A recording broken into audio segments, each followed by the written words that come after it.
चलिए खबरों के दम पर कहां पर एक्शन है, कौन से नवरत्न शेयर्स हैं, ये सूची एक बार शरद से जान लेते हैं। उसके बाद एक एक करोड़ स्टॉक्स पर भी हमारे एक्सपर्ट्स की राय लेंगे। शरद बताएं, नवरत्न सूची में आज क्या है खास? Good morning ji. Good morning Mansi. नवरत्न सूची में जो है मैनकाइंड फार्मा पे जो है फोकस रखिएगा। 3,000 करोड़ का QIP खुल चुका, जो इंडिकेटिव इशू प्राइस है वो लगभग 6% डिस्काउंट पे आ रहा है।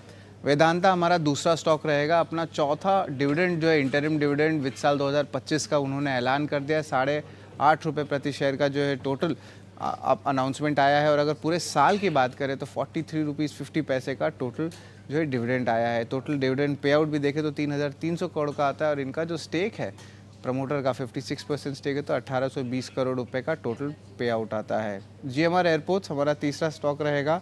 यहाँ पे देखें तो ओवरऑल जो है नवंबर के पैसेंजर्स जो है लगभग 14% बढ़ गए हैं। वही डोमेस्टिक और इंटरनेशनल दोनों में ही मोमेंटम देखने मिला है, 11 से लेकर 14% का, यानी कि स्ट्रॉन्ग अपडेट GMR एयरपोर्ट्स का आया है अपने ऑपरेशनल नंबर्स पे। इंडस टावर्स की बात करें तो यहाँ पे इनको एक फेवरेबल ऑर्डर आ गया इनकम टैक्स अथॉरिटीज से, और यहाँ पे लगभग 3,500 करोड़ रुपए का जो कंटिंजेंट लायबिलिटी है वो अब कम हो जाएगा। तो कंपनी के PNL बैलेंस शीट इसमें जो है इम्प्रूवमेंट देखने मिलेगी। आज जो है याद ध्यान से रखिएगा याद कि जो टाटा पावर, JSW एनर्जी, हमारा राजा बैटरी, ये सारे स्टॉक्स पे जो है नज़र रखिएगा, क्योंकि यहाँ पे पावर कंपनी के लिए लगभग 10% बैटरी स्टोरेज की क्षमता अनिवार्य हो गई। और ये जो प्रोजेक्ट्स हैं ये आपके सोलर और विंड प्रोजेक्ट्स रहेंगे। तो एक सेंटिमेंटली पॉजिटिव न्यूज़ फ्लो पूरे इकोसिस्टम के लिए है। RVNL को भी महाराष्ट्र मेट्रो रेल से जो है 270 करोड़ रुपए का बड़ा ऑर्डर आया है, सेंटिमेंटली पॉजिटिव है। वही अगर हम बात करें तो बहुत सारे इनिशिएटिंग रिपोर्ट्स आने लगे हैं कंपनीज़ के। सबसे पहले मैं बात करूंगा इक्यूरियस ने डिलीवरी पे इनिशिएट किया है। लॉन्ग पे और टारगेट प्राइस रखा है 459 रुपीज़ पर शेयर का डिलीवरी पे। यहाँ पे उन्होंने कह रहे हैं कि 14% CAGR का एक्सपेक्टेशन है अगले 2 से 3 साल में, और ऑपरेटिंग लेवरेज में भी जो है एक अच्छी मोमेंटम देखने मिल सकती है। तो डिलीवरी जो हमारा स्टॉक है उस पर आप नज़र रखिएगा। इक्यूरियस की यहाँ पे एक रिपोर्ट आई है।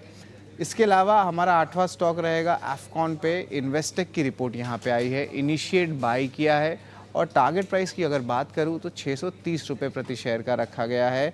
यहाँ पे वो कह रहे हैं कि एक अच्छी डाइवर्सिफिकेशन जो है कंपनी में देखने मिल रही है, और बैलेंस शीट में भी स्ट्रेंथ है।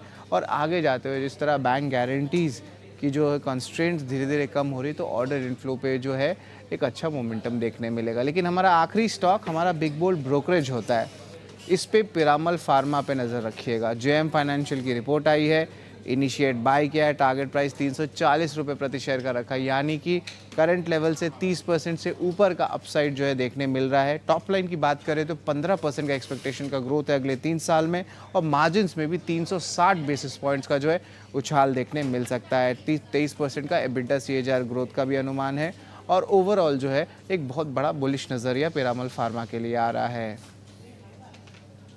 आपका ये सारे के सारे नवरत्न स्टॉक्स हमारे बीच रखने के लिए। सो इस लिस्ट में कई सारे थीम्स, कई सारे सेगमेंट्स हैं, और साथ ही हमारा big bold brokerage Piramal Pharma, जिस पर JM फाइनेंशियल की बुलिश रिपोर्ट आई है। खरीदारी की राय के साथ इन्होंने कवरेज जो है इनिशिएट की है।